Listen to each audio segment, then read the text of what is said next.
ఎప్పుడూ గొడవలేనా? Rowdy sheeter అన్నాక కాసింత జాలి కరుణ కూడా ఉండాలి. ఇదేదో సినిమా డైలాగ్ రివర్స్లో అన్నట్లుగా అనిపిస్తోంది కదూ? అవును, మీరు అనుకున్నది కరెక్టే.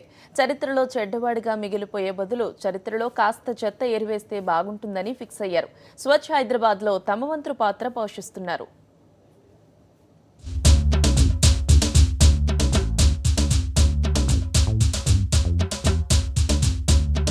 తెలంగాణ సీఎం కేసీఆర్ చేపట్టిన స్వచ్ఛ హైదరాబాద్ బాగానే వర్కౌట్ అవుతున్నట్లుంది.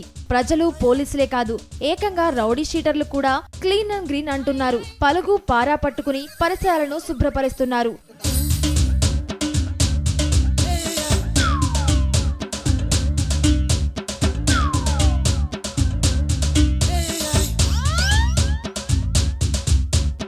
రౌడీ షీటర్లలో పరివర్తన తేవాలనుకున్నారు దక్షిణ మండలం డీసీపీ సత్యనారాయణ. దీనికి స్వచ్ఛ హైదరాబాద్ ను వేదికగా చేసుకున్నారు. పాత బస్తీలోని చారిత్రక కట్టడం టూమ్స్ లో పేరుకుపోయిన చెత్త చెదారాన్ని తొలగించే పని పెట్టుకున్నారు.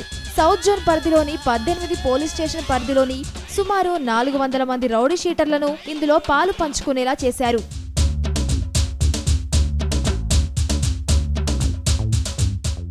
ఇంతమంది రౌడీ షీటర్లు 400 మంది రౌడీ షీటర్లు వచ్చి కత్తులు కడార్లు పెట్టుకునే పైల్వాన్లు, ఈ చీపుర్లు ఇవన్నీ పెట్టుకుని వాళ్ళకు వాళ్ళు స్వచ్ఛందంగా వచ్చి పనిచేయడం చాలా సంతోషదగ్గ విషయం. మార్పుకి వాళ్ళు కూడా సమాయత్తం అవుతున్నారు. The way they are given pledge. మేము ఒక్క పెట్టి కేసులో కూడా ఇన్వాల్వ్ అవ్వని వాళ్ళు ఇచ్చిన ప్లెడ్జ్ ఎంతవరకు సక్సెస్ అవుతుందనేది పక్కన పెడితే తద్వారా సామాన్యమైన ప్రజలకి ఒక సెన్స్ ఆఫ్ సెక్యూరిటీని ఇవ్వడం జరుగుతుంది. నలుగురిలో చులకన భావంతో కుటుంబం పరువు పోతుందని ఫీల్ అవుతున్నామన్నారు రౌడీ షీటర్లు. ఇలాంటి కార్యక్రమాలతోనైనా తమపై పడ్డ చెడ్డ మరకలు కొంతైనా తగ్గుతాయని భావిస్తున్నారు.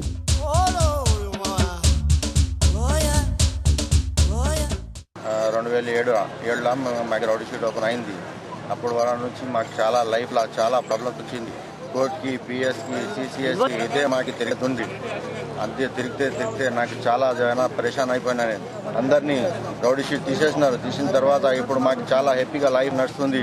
మేము మాకు పెళ్ళాన్ని, మా పిల్లలు అందరికీ మేము మంచిగా చూసుకుంటున్నారు. ఇప్పుడు స్వచ్ఛ భారత్ నడుస్తుంది. మేము అందరు ఖుషితోటి మేము వచ్చినారు. ఇక్కడ వచ్చి అందరు సాఫ్ సఫాయి చేస్తున్నారు. అందరికి స్వచ్ఛ హైదరాబాద్ లో పాల్గొన్న రౌడీ షీటర్లు స్వచ్ఛమైన మనసులతో మెలగాలని పోలీసులు కోరుతున్నారు.